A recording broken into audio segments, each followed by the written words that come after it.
Halo Sobat Cuan, jumpa lagi dengan saya di Cerita Saham. Saya ucapkan selamat pagi, selamat siang, selamat malam dimanapun Sobat Cuan menonton video ini. Pada video kali ini saya akan cerita saham IPO Data yang akan listing dalam waktu dekat ini.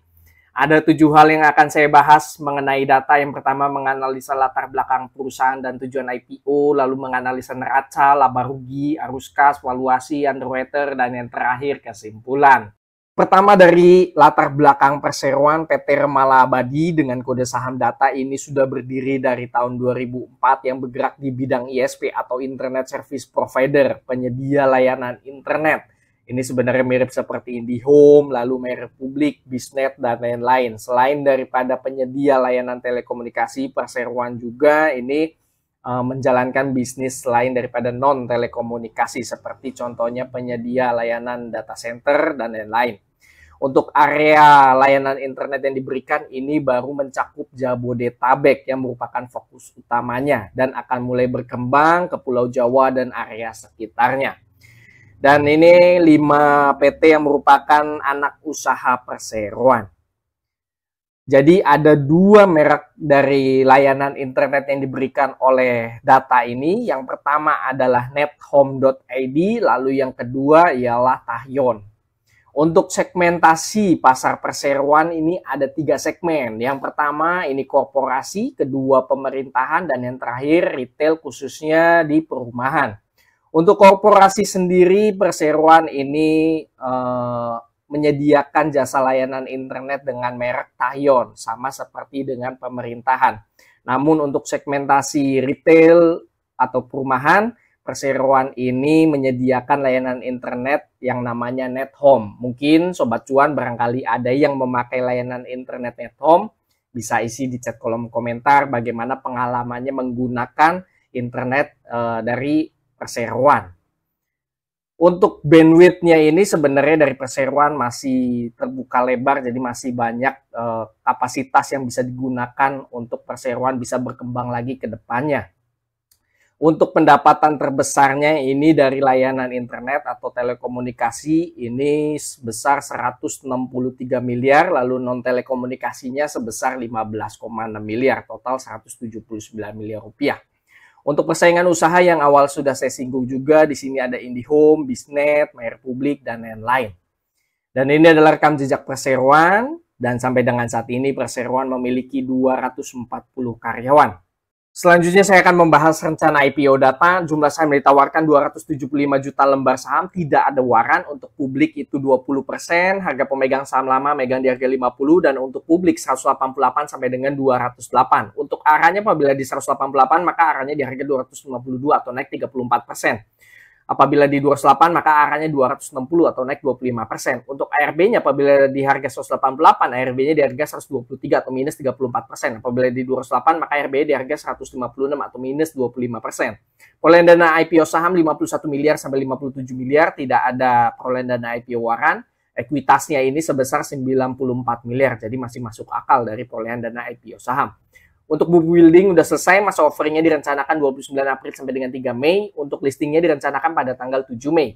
Dan perseroan akan masuk dalam papan pengembangan, underwriter-nya ialah UOB Sekuritas. Untuk rencana penggunaan dana IPO sebesar 19,9 miliar ini akan digunakan untuk akuisisi atau pembelian saham sebesar 85% dari PT FMI, dari seluruh modal ditempatkan dan disetor.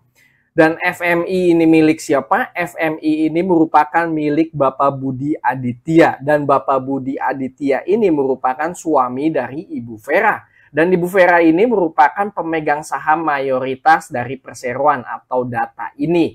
Jadi secara langsung dana IPO sebesar 19,9 miliar ini akan diterima langsung oleh Bapak Budi sekaligus suami dari Ibu Vera. Jadi langsung masuk ke kantong para suami istri ini.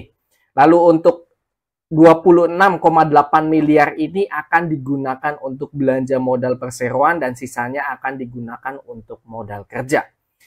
Untuk susunan pemegang saham perseroan ini terbesar dimiliki oleh Ibu Vera memegang 76,8% dan masyarakat memegang 20%. Untuk lock-up period ini ke seluruh pemegang saham ada lock-up period dan ini adalah diagram dari Remala Abadi Group.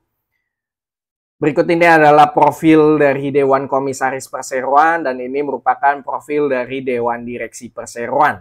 Selanjutnya saya akan membahas dari neraca perseroan. Pertama dari total aset perseroan di sini mengalami peningkatan tiap tahun dan di sini bagus ya, yang sebelumnya 71 miliar naik 74 miliar, 96 miliar, lalu per Oktober 2023 ini sampai menyentuh 135 miliar, terdiri dari kasnya 6,7 miliar, persediaan 12 miliar, dan terbesar yang namanya perusahaan teknologi ini pasti dari aset tetap sebesar 86 miliar. Untuk liabilitasnya di sini perseroan adanya kenaikan namun tidak signifikan, dari yang tadi 43 miliar turun 35 miliar, lalu turun kembali 31 miliar, dan per 31 Oktober 2023 ini menjadi 41 miliar. Dan liabilitas ini disumbang terbesar dari utang bank jangka pendek sebesar 12,9 miliar rupiah. Untuk utang bank jangka pendek ini terbesar dari Bank BCA sebesar 10,7 miliar dan keseluruhan utang bank jangka pendek ini merupakan cerukan bank. Lalu untuk ekuitas di sini adanya kenaikan modal ditempatkan di store dari yang tadi 25 juta jadi 55 miliar. Hal ini disebabkan karena adanya konversi dari saldo laba dari yang tadi 57 miliar lalu ditukar jadi modal ditempatkan di store di sini sebesar 55 miliar. Jadi kenaikan ekuitas juga di sini terlihat bahwa memang ini dari kenaikan laba dari tahun ke tahun. Bisa dilihat dari sini saldo labanya meningkat tiap tahun dari yang tadi 20 miliar, 31 miliar, 57 miliar, dan terakhir berhubung karena ada konversi jadi 31 miliar.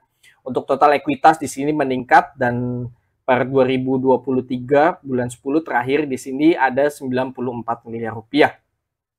Selanjutnya saya akan membahas laba rugi. Dari sisi pendapatan di sini selalu meningkat tiap tahun. Tadi 115 miliar, naik 155 miliar, 209 miliar, dan per 10 bulan 2023 ini lebih tinggi dibandingkan dengan tahun yang sama 2022.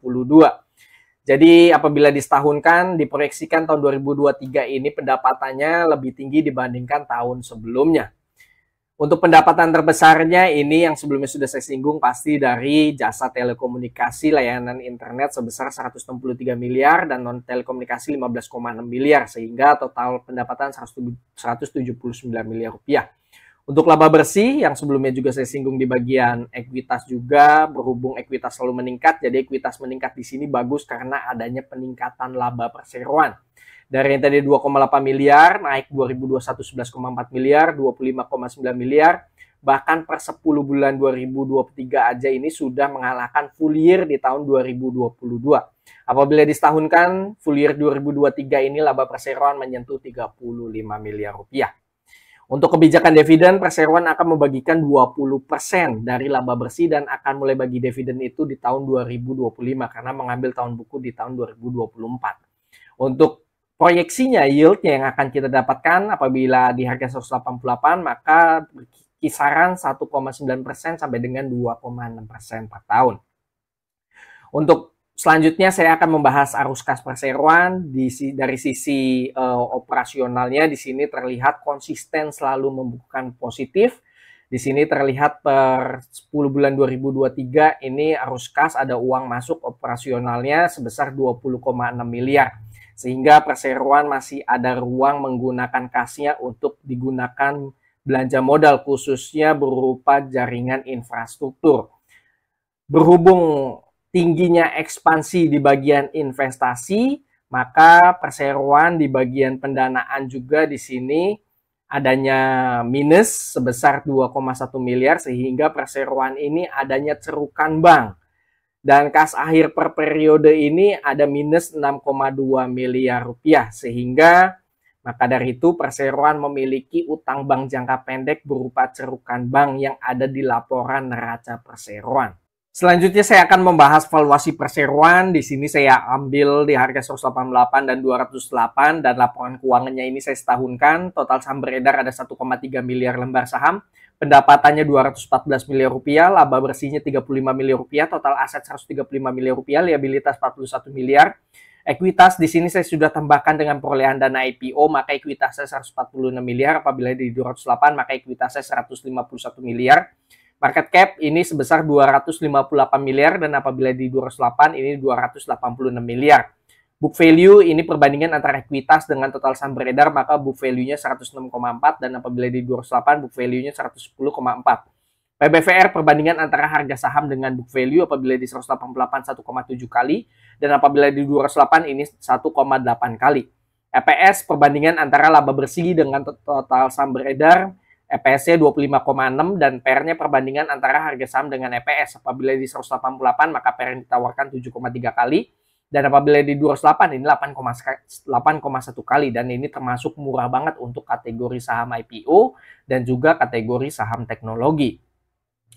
ROE-nya di sini perbandingan antara laba bersih dan juga ekuitas. Dari ekuitas 146 miliar dapat membuka laba bersih 35 miliar, maka ROE-nya 24%. Apabila di 208 23%. NPM perbandingan antara laba bersih dengan pendapatan. Dari pendapatan 214 miliar dapat membuka laba bersih 35 miliar, maka NPM-nya 16%. DER perbandingan antara liabilitas dengan ekuitas. Dari ekuitas 146 miliar ada liabilitas 41 miliar, maka DER-nya 28%. Apabila di 208 maka DER-nya 27%. Selanjutnya saya akan membahas underwriter perseroan. Underwriter-nya ialah PT Yobi Sekuritas dan sudah banyak IPO yang dikawal oleh Yobi Sekuritas dan berdasarkan historikal untuk saham IPO yang bukan papan akselerasi ini semuanya naik pada saat opening. Ini terakhir di tahun 2024 ada Akro dan Nice. Akro ini opening dan closingnya itu arahnya satu kali dan untuk Nice ini penjatahannya sangat besar dan ini masih membukukan kenaikan atau keuntungan pada saat closing sebesar 19,8% dan openingnya pun ini masih dikasih hijau 2,7%.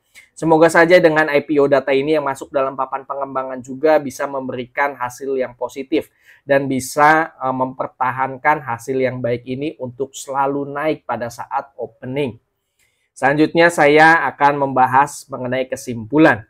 Pertama dari rencana IPO dan juga latar belakang perseroan. Data secara bisnis masih punya ruang bertumbuh seiring dengan ketersediaan kapasitas bandwidth yang masih banyak tersedia ditambah dengan adanya akuisisi perusahaan sehingga dapat membuka ruang perusahaan ini untuk dapat meningkatkan lagi kinerja dan labanya. Data secara penggunaan dana IPO termasuk bagus karena sebagian besar dana IPO digunakan untuk akuisisi dan belanja modal lalu sisanya untuk modal kerja. Namun sayangnya akuisisi tersebut dari pihak afiliasi khususnya suami dari pemegang saham perseroan. Sehingga dana IPO langsung masuk kantong para pihak suami istri.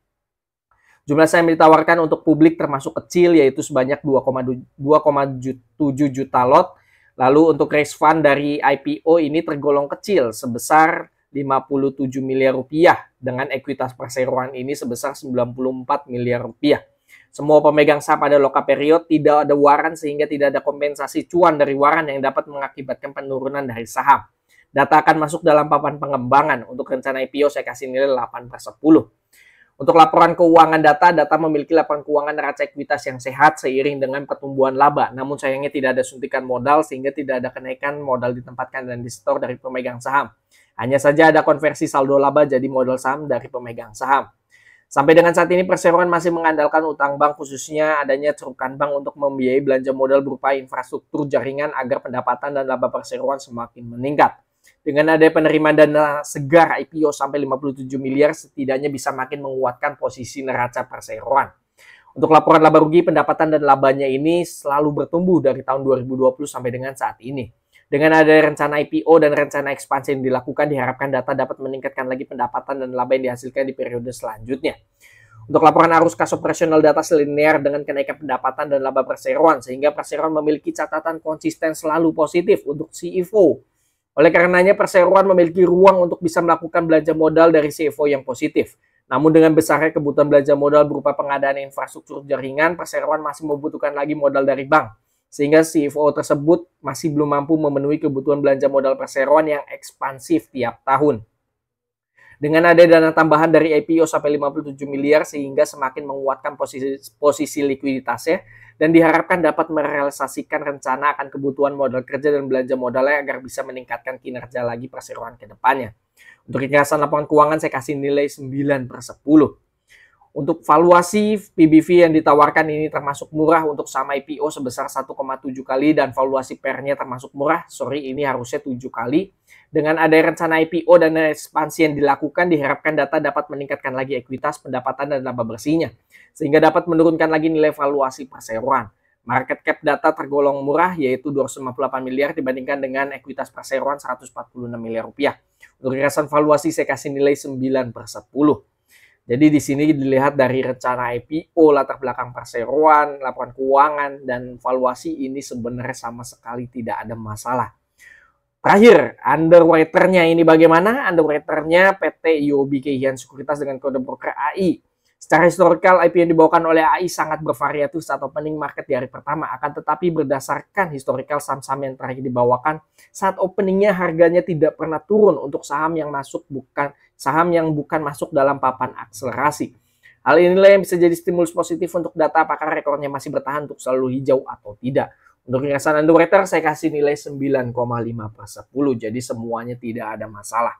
Kesimpulan akhir, saya secara pribadi cenderung ikut IPO ini. Untuk lebih jelasnya nanti ikut atau tidak, bisa follow Instagram kami, grup WA ataupun Stockbit Forum Chat. Semua link tersedia di kolom deskripsi. Bagaimana nih Sobat Cuan? Mau ikut IPO data ini atau tidak? Silahkan isi di chat kolom komentar. Disclaimer on, video yang berisikan data dan atau informasi yang tersedia hanya sebagai bahan referensi dan edukasi, bukan sebagai ajakan. Keputusan bertransaksi beli, jual, ataupun skip mengacu pada rekomendasi saham dan isi video ini sepenuhnya merupakan tanggung jawab Sobat Cuan. Terima kasih bagi Sobat Cuan yang sudah mengikuti, menonton video dari awal hingga akhir ini. Semoga video yang disampaikan ini bisa bermanfaat bagi Sobat Cuan untuk ikut IPO data ini atau tidak. Sampai jumpa pada cerita saham selanjutnya. Happy trading, happy investing, happy IPO. See you semua. Bye-bye.